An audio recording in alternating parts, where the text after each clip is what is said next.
अस्सलाम वालेकुम, welcome to another episode of Karobars. मैं हूं हुमैर अनवर। और पाकिस्तान में जहां हमने देखा कि पेंडेमिक ने एक बहुत मुश्किल सूरत हाल खड़ी कर दी, बहुत से बिजनेस थे वो शटडाउन की तरफ चले गए और बहुत मुश्किल हो गया था सर्वाइवल। ख़ास तौर पर कारोबारी तबके ने बहुत सी डाउनसाइजिंग की, बहुत से लोगों को निकाला और हमने देखा कि एक अजीब सी अनसर्टिनिटी पैदा हुई कारोबारी रुझान में। अब अगर इवेंट्स की बात की जाए तो जो आउटडोर इवेंट्स थे वो भी बंद हुए, फिर हमने देखा इंडोर इवेंट्स भी बंद हुए और एक ख़ास मखसूस तबका जो कि केटरिंग और फूड बिज़नेस से जुड़ा हुआ है वो बहुत परेशानी में दिखाई दिए, क्योंकि उनके जो बिज़नेस थे वो कंप्लीट क्लोजर्स की तरफ चले गए थे।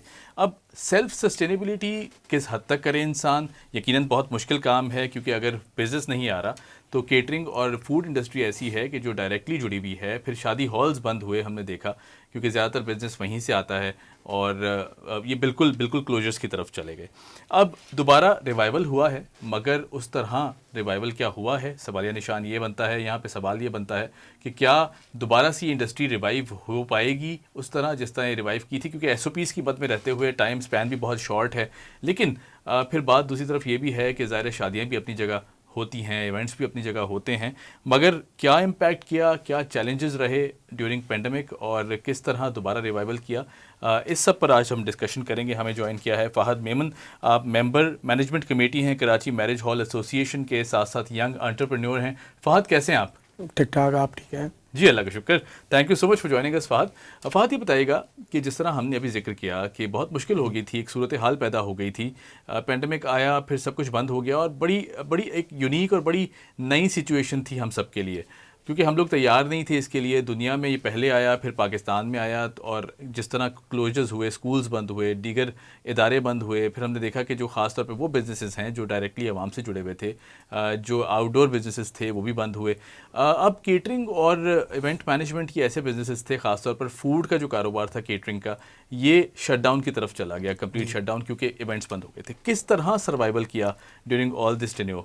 देखें, मैं पहले तो आपको थैंक यू कहूँगा कि आपने हमें यहाँ पे मदऊ किया और हमें बात करने का मौका दिया जी।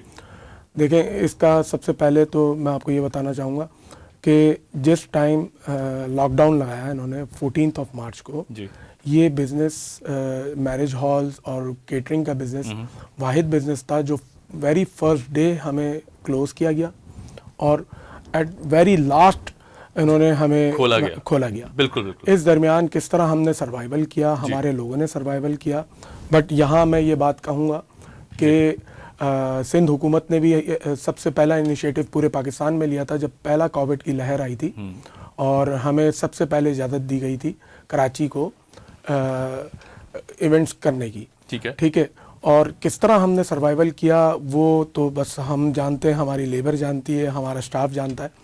और किस तरह हमने 6 महीने एक कठिन गुजारे, तकलीफ़ के गुजारे, वो हमें हुकूमत की तरफ से कोई रिलीफ पैकेज नहीं दिया गया, वो आज तक नहीं दिया गया। हमें बारहा हमें दावे करते गए। फ़ाहद मैं एक यहाँ बहुत इंपॉर्टेंट बात है जो मैं डिस्कस करना चाहूँगा। आपने हुकूमती सपोर्ट का जिक्र किया जी। क्या आप लोगों की एसोसिएशन की जानिब से राब्ते कायम किए गए, हुकूमती ओहदेदारान से मिला गया ड्यूरिंग दिस टेन्योर, और क्या उनसे ये रिक्वेस्ट की गई या ये डिमांड्स की गई कि एटलीस्ट सपोर्ट की जाए? ना फिर अगर सपोर्ट नहीं कर सकते तो फिर जो टैक्सेशन है या फिर बिजली के बिल हैं या 10,000 और चीज़ें हैं जो ऑफिस रनिंग कॉस्ट है, उसी में फैसिलिटेट किया जाए? देखिए, जहाँ तक के बिजली के बिलों का ताल्लुक है, हमें जितना बिल कोविड से पहले आ रहा था उससे ज़्यादा इन्होंने ड्यूरिंग कोविड हमारे शादी हॉल्स पे इन्होंने हमें चार्ज किया के इलेक्ट्रिक ने। राइट। दूसरी चीज़, हुकूमती ओहदेदारान से हमने 12 राब्ते किए। रमज़ान के बाद जब इन्होंने कंस्ट्रक्शन इंडस्ट्री को सबसे पहले इजाज़त दी गई थी जी खोला, तो उसके बाद हमने राब्ते किए। इस सिलसिले में मैं यहाँ शुक्रिया भी अदा करूँगा नासिर हुसैन शाह साहब का, सईद गनी साहब का और कमिश्नर कराची शिलवानी साहब थे उस वक्त, उनका, और जिन्होंने इनिशिएटिव लिया। और हमें सईद गनी साहब का ख़ास तौर से कि उन्होंने हमें सबसे पहले इनिशिएटिव लेके पूरे पाकिस्तान में सबसे पहले कराची को अलाउ किया कि आप इवेंट्स करने की हम आपको ऑफिशियली इजाज़त देते हैं। ठीक है। तो हमने 12 राब्ते किए, हमने 12 इनसे जो एसओपीज़ थी उस मामले में भी हमने राब्ते किए, इन टच थे हम। लेकिन हमें बस आपको इन अदर वर्ड्स कहेंगे कि दावे मिले हमें और बस वादे किए गए आपने। वादे किए अच्छा गए। फहद, वादों की बात कर लें, आपकी डिमांड्स थी क्या हुकूमती ओहदेदारान से? क्योंकि ये बड़ा जानना बहुत ज़रूरी है कि क्या डिमांड्स थी जो पूरी नहीं की गई ख़ास तौर पर, और किस तरह आप चाहते थे कि गवर्नमेंट इस सारे सिनेरियो में, इस मुश्किल घड़ी में आप लोगों को फैसिलिटेट करे। और हर बिज़नेस का यही मेरा ख्याल से रोना था उस टाइम कि हुकूमत की तरफ से सिर्फ बातें की जा रही हैं, सपोर्ट नहीं की जा रही। सपोर्ट की नौयत क्या थी? देखिए, सिर्फ सपोर्ट की नौयत ये थी कि जब हम जाते थे हमें बड़ी इज्जत से मिला जाता था। 3 बार जाते थे तो कमिश्नर साहब 1 बार तो मिल ही लेते थे। अच्छा, ठीक है। और यहाँ जो मिनिस्टर्स हैं, नासिर हुसैन शाह साहब, सईद गनी साहब, उन्होंने हमें, जब भी हम इनके दरवाजे पे गए, उन्होंने हमें कभी भी ऐसा नहीं हुआ कि इन्होंने हमें मुलाकात ना की हो। अगर वो मौजूद हैं तो उन्होंने मुलाकात की है, लेकिन वो कहते थे हम आपका केस पेश करेंगे कोविड कमेटी को एंड प्लस एनसीओसी में। ठीक है। तो समहाउ सिंध हुकूमत के भी कहीं ना कहीं हाथ बंधे हुए थे, ठीक है। जिस पे जब उन्होंने फील किया कि अब हमें थोड़ा सा फ्री हैंड है तो उन्होंने फिर हमें अलाउ भी किया जी। लेकिन इस सिलसिले में हमें रिलीफ पैकेज ना टैक्सेशन में मिला, ना हमें बिल में मिला, ना हमें गैस के बिल्स में मिला, ना कि इलेक्ट्रिक के बिल में मिला।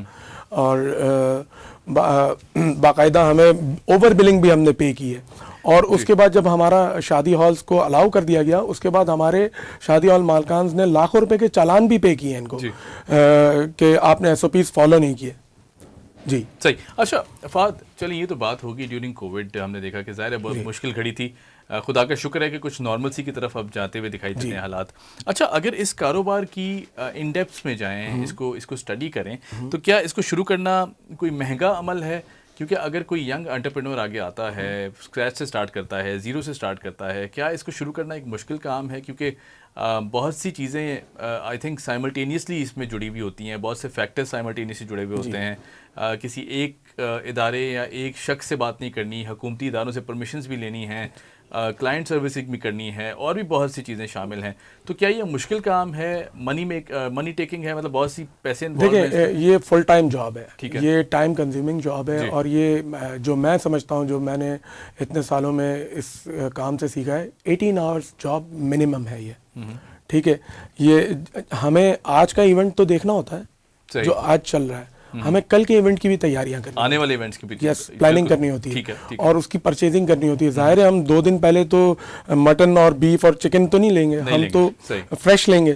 तो हमें नेक्स्ट डे भी तैयारी करनी है, नेक्स्ट डे की भी प्लानिंग करनी है, और सेम डे हमने उस पर भी अलर्ट रहना है कि कहीं कोई चीज़ की कमी बेशी ना हो। इस बिजनेस में आपको लॉयल बहुत होना पड़ता है, अपनी स्टाफ के साथ लॉयल होना पड़ता है, अपने आप के साथ लॉयल होना पड़ता है। आपको आप एक कॉल मिस नहीं कर सकते। आई मीन टू से कि समटाइम्स ऐसा भी होता है कि जो ट्रांसपोर्टर्स को हमने इन्वॉल्व करना पड़ता है, तो जब ट्रांसपोर्टर्स इन्वॉल्व होते हैं तो उनको एड्रेस नहीं मिल रहा था जी जिस स्पॉट पे उन्होंने जाना होता है, मतलब तो दे विल कॉल यू सही। And if you will miss तो दे विल कंप्लीटली वो भूल जाएंगे वो एड्रेस, आपको घबरा जाएंगे वो भी। तो और एक ये टाइमली जॉब है, ये टाइमली जॉब है। ऐसा नहीं है कि अगर कंस्ट्रक्शन वाले हैं तो प्लास्टर कल हो जाएगा, खराब हो गया, नमक तेज हो गया, जिस टाइम है। ज़ाहिर है जिन लोगों ने बुकिंग कराई हुई है या जिन लोगों के इवेंट्स हैं वो तो शायद आगे पीछे नहीं कर सकते। बिल्कुल इसमें आपको बिल्कुल अलर्ट रहना पड़ता है। आप डबल बुकिंग नहीं कर सकते। सही। अगर मैरिज हॉल है तो सेम डेट को आप एक ही टाइम पर आप बुक नहीं कर सकते, ये क्लैश हो जाता है फिर क्लाइंट। अच्छा फहद, यहाँ पर मैं पूछना ये चाहूँगा कि अगर प्रॉफिटेबिलिटी की बात की जाए, क्योंकि ज़ाहिर है कारोबार अगर आप शुरू भी कर लेते हैं, कोई भी बिज़नेस शुरू कर लेते हैं, हमारे यहाँ एक परसेप्शन है कि बस यहाँ कारोबार शुरू किया और अगले दिन प्रॉफिट आना शुरू हो जाए। क्या इस इंडस्ट्री में प्रॉफिटेबिलिटी का जो रेशो है वो कितना है, कितनी परसेंटेज है? या फिर ये भी हमें बताएं कि अगर परसेंटेज को भी डिस्कस कर लें, उसके साथ साथ टाइम कितना लगता है? अगर आज कारोबार शुरू किया जाए तो इसको सेल्फ सस्टेन होने में कितना वक्त दरकार होगा, या फिर ये प्रॉफिटेबल होने में कितना वक्त लेगा? इस पर ज़रा रोशनी डालिए थोड़ी सी। देखिए, अगर आप फ्रीलांस कर रहे हैं तो आप प्रॉफिट इवेंट के नेक्स्ट डे भी आपको फौरन भी मिल जाता है। ठीक है। लेकिन अगर आप कंप्लीट सेटअप लगाते हैं, किचन खोलते हैं, तो ये काम ऐसा थ्रू माउथ ऑफ वर्ड्स चलता है। ठीक है। ये ऐसा नहीं है कि आपने फेसबुक पे बूस्ट किया या किसी भी आपने सोशल मीडिया पे बूस्ट किया और उसके बाद आपको इवेंट मिल जाएगा। ठीक है। ये इवेंट जो है बड़ी एक जिम्मेदारी का काम होता है। आपकी इज्जत तो बिल्कुल है केटर या डेकोरेटर या हॉल ओनर की। सेकेंडली, जिसका इवेंट हो रहा है, जिसकी बच्ची की शादी है, उसकी तो आई मीन अगर उसके साथ कोई मिसहैप हो गया जी जी, तो वो आप समझ सकते हैं कि लड़की का जो वालिद होता है वो कितना परेशान होता है। बच्ची की जिम्मेदारी है, जिम्मेदारी का काम है ये जो गैर जिम्मेदार लोगों का काम नहीं है। ये आपको बहुत जिम्मेदारी से जॉब को करना है। एक सिंपल है, इसमें चाय भी होती है, मीठा भी होता है, 3-4 मीठे होते हैं। तो चाय अगर आप भूल जाते हैं तो क्लाइंट आपके ऊपर ये बड़ा हार्श हो जाता है। जी बिल्कुल। कोई अगर चीज आप भूल जाएं, इवन आप पान भूल जाएं, आप पान भूल जाएं, पान एक छोटा सा आइटम है, माउथ फ्रेशनर। इस पे बकायदा लोग आके शिकायत भी करते हैं। यस, और पहले तो लोग इवेंट के नेक्स्ट डे जिनका इवेंट कर रहे हैं उनको शिकायत करते थे। अब तो हाथ मिलाते वक्त कह देते हैं कि भाई ये चीज में मजा नहीं था या ये चीज अच्छी थी। सही जी बिल्कुल, मैं I can relate to that point. अच्छा फहद, एक और फैक्टर ये भी है कि क्या इस कारोबार में ताल्लुकात होना भी बहुत ज़रूरी हैं? आपकी बिज़नेस को अगर फरावानी से चलाना है या बहुत अच्छा प्रॉफिट चाहिए, मार्जिन चाहिए, तो क्या ताल्लुकात भी कोई अहम रोल अदा करते हैं? या फिर कोई भी वॉक इन कस्टमर आता है, ज़ाहिर है आप लोगों के सेट एक रेट लिस्ट होती है डिपेंडिंग अपॉन जो रेट चल रहे होते हैं ड्यूरिंग उस टेन्योर में, महंगाई भी है बहुत ज़्यादा, क्या इसमें ताल्लुकात भी होने बहुत ज़रूरी हैं टू फ्लरिश दिस बिजनेस? देखिए, केटरिंग बिजनेस जो है वो थ्रू पीआर चलता है। ठीक है, वॉकिंग कस्टमर बहुत मुश्किल आता है। वॉकिंग कस्टमर बहुत कम रेशियो है। आई मीन 100 आउट ऑफ 5 होगा। अच्छा, ठीक है। और जो मैरिज हॉल है वो 100 आउट ऑफ 80 जो है वो वॉक इन कस्टमर होते हैं और 20% पीआर पे होता है। पीआर पे होते हैं। जी ठीक है, राइट। अच्छा, अगर बात कर लें इसकी सस्टेनेबिलिटी की, अब हमने देखा कि जो सिचुएशन रही ड्यूरिंग कोविड, ज़्यादा डाउनसाइजिंग भी हुई, बहुत सारे लोग भी निकाले गए, फिर ये डेली वेजेस पे काम करने वाले लोग, आपको पता ही है एक दफ़ा चले जाएं तो ढूंढना बड़ा मुश्किल है इन लोगों को, दोबारा राब्ते करना बहुत मुश्किल है। किस तरह अगर दोबारा खुदा ना खास्ता कोविड क्लोजर्स हो जाते हैं, अभी ओमिक्रॉन बहुत एक्टिव है। देखिए, मैं अभी आपको बताऊं कि लास्ट 2 साल से हमारी जो लेबर है, एक तो वो स्किलफुल नहीं है, वो इस काम के अलावा कोई और काम कर नहीं सकते, वेटर हज़ार, डेकोर वाले। जी। अच्छा जी। तो होता ये है कि लास्ट 2 ईदें हो गई, बड़ी ईद, छोटी ईद जी, ये जो लास्ट 2 साल के गए, हमारी लेबर ने और हमने ईद नहीं मनाई। अच्छा। बिकॉज के आप देखें ना कि हम ईद कैसे मना लें अगर हमारे ही जो बंदा हमारे सब पास 5 साल से काम कर रहा है या 10 साल से काम कर रहा है, उसके घर में खाने को नहीं है। सही। तो हम कैसे अपनी ईद मना लेंगे? जिसने हमारे साथ रात दिन साथ दिया और हमें मतलब हमारी इंडस्ट्री के लिए उसने एक रोल प्ले किया है, उसको हम अकेला कैसे छोड़ देते? तो एक तो इसकी लेबर स्किलफुल नहीं है, दूसरा ये लेबर और कुछ काम कर नहीं सकती। तो इसमें बड़ा एक प्रॉब्लम रहा है। हमने जहाँ तक हमसे हो सकता था, हमने डेली वेजेस वालों को प्लस जो हमारे पास फिक्स स्टाफ था, फिक्स स्टाफ जो था उसको हमने लेबर को और ऑफिस स्टाफ को सबको हमने पे भी दी है अल्हम्दुलिल्लाह। ड्यूरिंग कोविड किसी भी हॉल वाले ने, मैं नहीं समझता कि आप देखें 5 उंगलियां बराबर नहीं है। जी बिल्कुल, ठीक है, लेकिन मैं नहीं समझता कि किसी हॉल वाले ने अपनी लेबर इस वजह से निकाली है कि कोविड आ गया है। सही। ठीक है, मैंने खुद ड्यूरिंग कोविड लोगों के घरों पे जो यहाँ थे उनके घरों पे राशन भिजवाए और जो बाहर थे, I mean out of Karachi थे, उनको मैंने इजी लोड वगैरह जो भी एक्सप्रेस कैश वगैरह होता है वो किया है उनको। ज़बरदस्ती, राइट। अच्छा फहद, इस बिज़नेस का, इस इंडस्ट्री का एक बहुत अहम फैक्टर है, वो है कस्टमर सेटिस्फेक्शन। जी। अब ज़रा ये बताइएगा कि हम एज ए नेशन, कौम की हैसियत से मेरे ख्याल से टॉलरेंस बहुत कम है हमारे यहाँ, क्योंकि हमने देखा कि जिस तरह आए दिन वाक़यात होते हैं, लड़ाई झगड़े भी हो जाते हैं। क्या इस तरह की सिचुएशन ज़्यादा फेस करनी पड़ती हैं? क्योंकि हमारे यहाँ कस्टमर्स को सेटिस्फाई करना थोड़ा सा मुश्किल काम है, और वो सर्विसेज जिस तरह आपका बिज़नेस है, ये डायरेक्टली लिंक्ड है, क्योंकि कस्टमर आपके सामने खड़ा हुआ होता है, ना कि कोई ऐसी प्रोडक्ट है कि कस्टमर ने खरीद ली और फिर ज़ाहिर है वो राब्ते ना कर पाए, क्योंकि आप सामने होते हैं, इंटरेक्शन होता है आपका। तो क्या मुश्किल काम है कस्टमर्स को सेटिस्फाई करना? देखिए 100, मैं आपको एक मिसाल दूंगा, 100 मुंह हैं और 100 बातें हैं। हाँ, ये तो है। ठीक है, तो हर एक का अपना ओपिनियन होता है। कोई कहता है कि मुझे कढ़ाई, एक मिसाल दे रहा हाँ, जी, हूँ, टोमेटो वाली पसंद नहीं है, कोई कहता है क्लास आउटस्टैंडिंग जी। कढ़ाई। ठीक है, तो हर एक का डिफरेंट ओपिनियन होता है। ओपिनियंस होते हैं जी। हाँ, डिफरेंस ऑफ ओपिनियन होता है, लेकिन यह है कि जो कस्टमर सेटिस्फेक्शन है, जी। आप हर किसी को 10% पब्लिक को आप नहीं सेटिस्फाई कर सकते। सही, सही। Yes, right. अच्छा जी, अच्छा, अब वो लोग जो ये काम शुरू करना चाहते हैं, वो चाहते हैं कि पहला स्टेप लिया जाए, मगर हमारे यहाँ यूथ बहुत एक्टिव भी है, बहुत मोटिवेटेड भी है, काम करना भी जानती है, समझती भी है, फाइनेंसेस भी होते हैं कहीं ना कहीं, चलिए रिसोर्सेज भी अरेंज कर ली गई। पहला स्टेप कैसे लिया जाए towards catering and food business? क्या ऐसे फैक्टर्स हों जिनको सामने रखा जाए, और लगभग मिनिमम कितनी इन्वेस्टमेंट से ये कारोबार स्टार्ट किया जाता है? देखिए मैंने आपको पहले भी बताया था कि फ्रीलांसर जो होते हैं वो केटर के पास और डेकोरेटर के पास या ठीक है, शादी हॉल्स पे जाते हैं, बैंक्वेट हॉल पे, तो वहाँ जाके ये खुद अगर एक इवेंट लेते हैं और वो केटर से बैठ के वो डिसाइड करते हैं, तो बीच में वो अपना कट रख सकते हैं। सही। ये इनिशियल है। ठीक है, अगर if they will go for investment, then उनको डेकोर में इन्वेस्टमेंट करनी पड़ेगी। ठीक है, ठीक है, राइट। देन उनको किचन में इन्वेस्ट करना पड़ेगा। ओके, ठीक है। अच्छा, आपको पता है आजकल गैस नहीं आ रही है? नहीं आ रही, बिल्कुल ठीक आ है, रही। जी जी, बहुत बड़ा ये एक बहुत बड़ा एक इशू बना हुआ है हालिया दिनों में, तो बहुत ज़्यादा जी। तो ये एक फैक्टर रहता है। फिर हमें गैस सिलेंडर्स पे बनाना पड़ता है। फिर आपको जब आपको काम नहीं आता तो फिर लोग आपके साथ मैनिपुलेट करते हैं।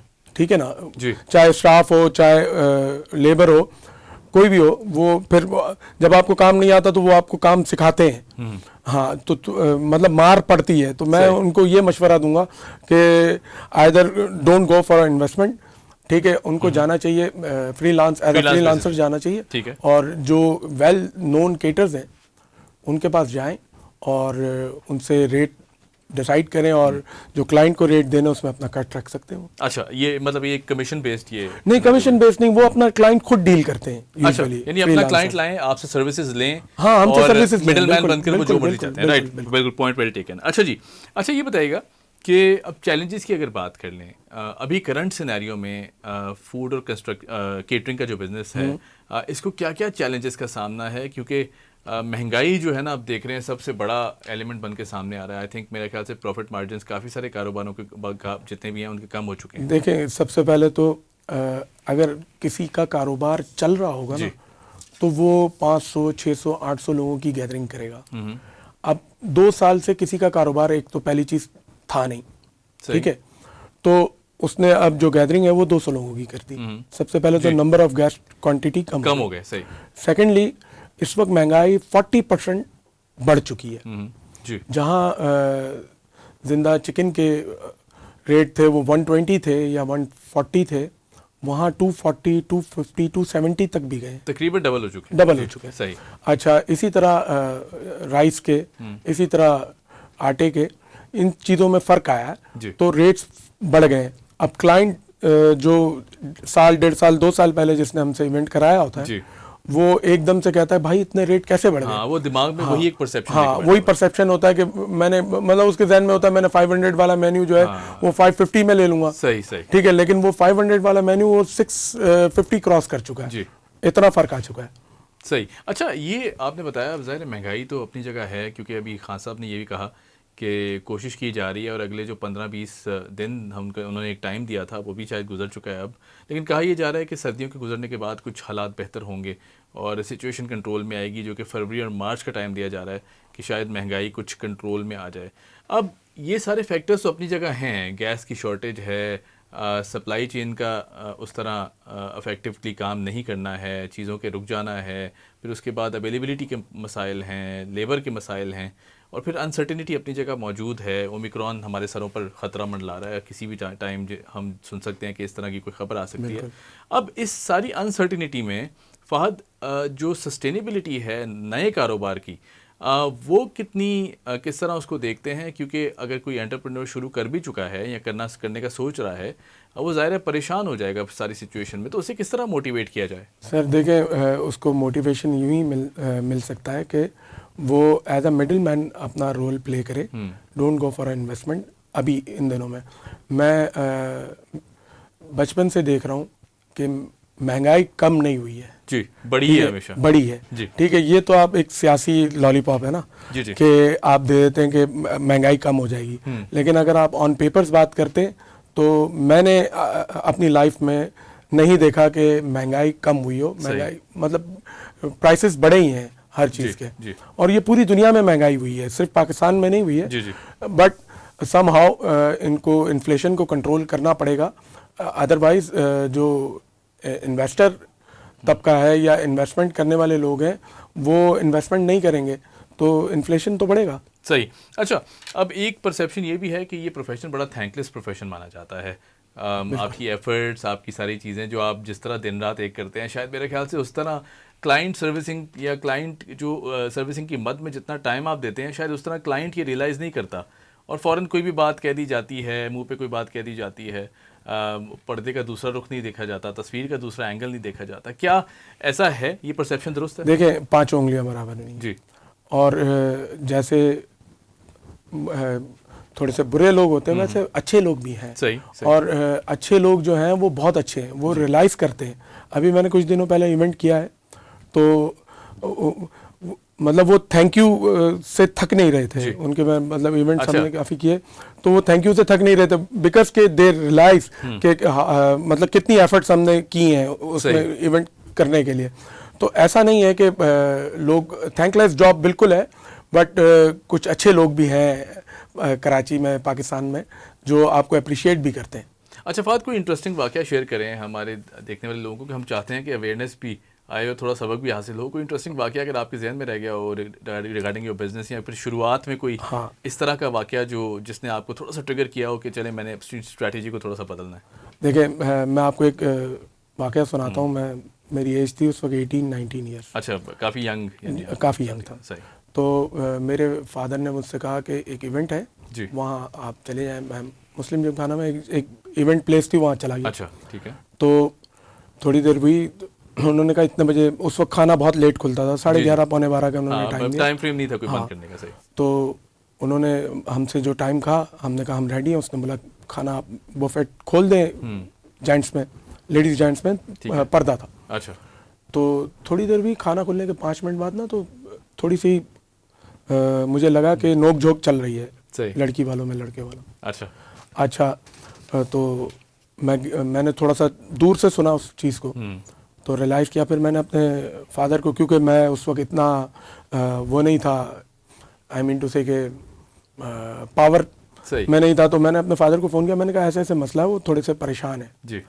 तो मेरे फादर, मुझे आज भी याद है, मेरे फादर ने कहा अच्छा ऐसे, अब तुम उनके पास जाओ और उनसे कहो कि जो, अच्छा उसका एक्चुअल मसला क्या था कि उनका कोई रिलेटिव था, दुल्हन की जो नन थी, उनका कोई रिलेटिव था, वो आया नहीं था, उससे पहले जेंट्स का खाना खुल चुका था। सही। तो उनको बुरा लग गया, लड़के वालों को। तो अब उन्होंने कहा, अब मेरे वालिद ने कहा देखो किसी की इज्जत है, तो अब आपने ये करना है कि उनको सबको, जिनका इवेंट है उनको आप बुलाएं अपने पास और उनसे कहें कि सबको बुला लें आप, और उनसे कहें कि आपको जितना कोस सकते हैं ना वो आप कोस लें आपको। तो मैंने कहा भाई मैं क्यों ये फेस करूं, उसने मुझसे कहा था तो मैंने, हो गया, खोल दिया हमने खाना। बोला नहीं, ये किसी की इज्जत है। तो उसने, मैं उनके पास गया तो उसने बोला मैं आपसे बात करता हूँ। मैंने कहा मैं इसी सिलसिले में आया हूँ। तो उनको बताया तो वो बोला आप सोच लो। मैंने कहा सोच लिया। वो आया, एक बंदा आया, उसने बड़ी गुस्से में उसने चीख के कहा किसने खोला था ये वो। तो आई सेड के हमें तो मेहमानों ने जी बफेट के कैप्स खोले, हमने तो नहीं किया।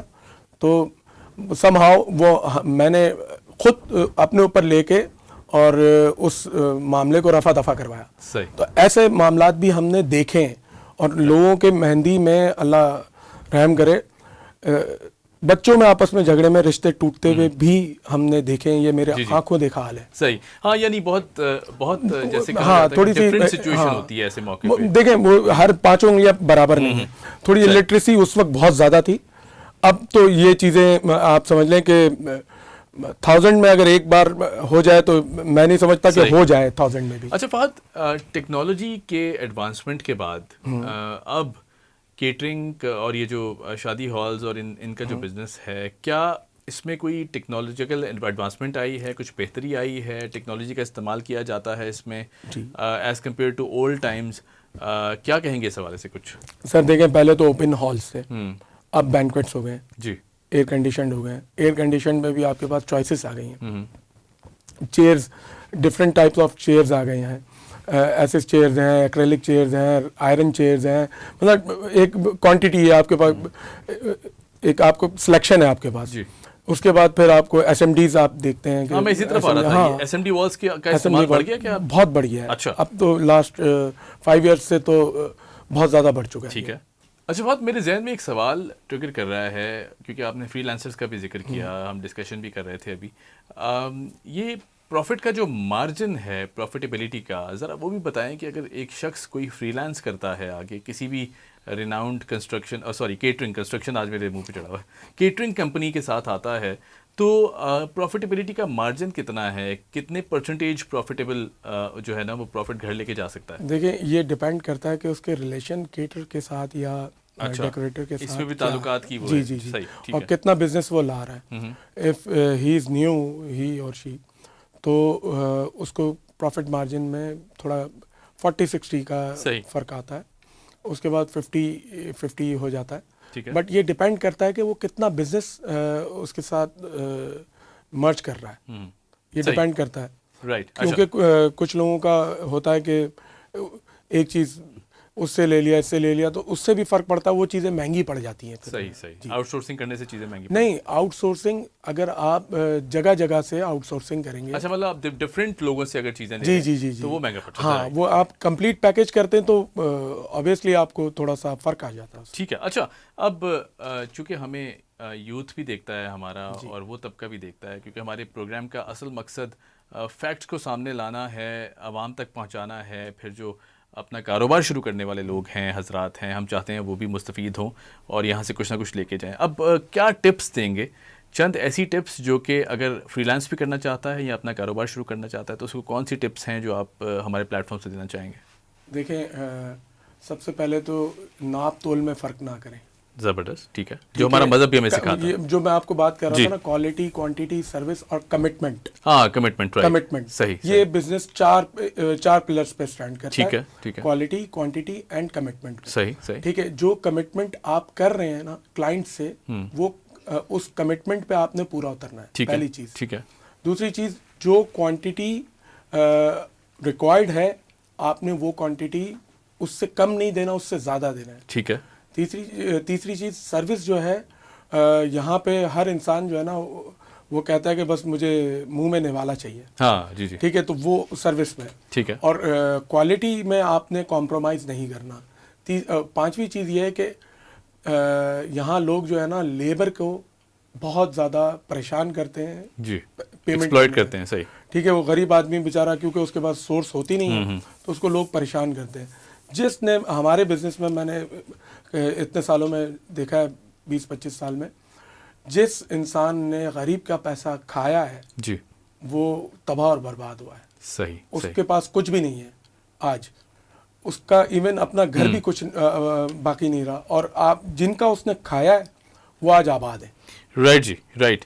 Fahad, thank you so much. बातें बहुत सारी होती हैं, लेकिन लिमिटेड टाइम स्पेस में हम वो सारी बातें अगर कवर कर लें तो यही हमारा मेन मोटिव होता है। Thank you so much for joining us, time निकाला आपने।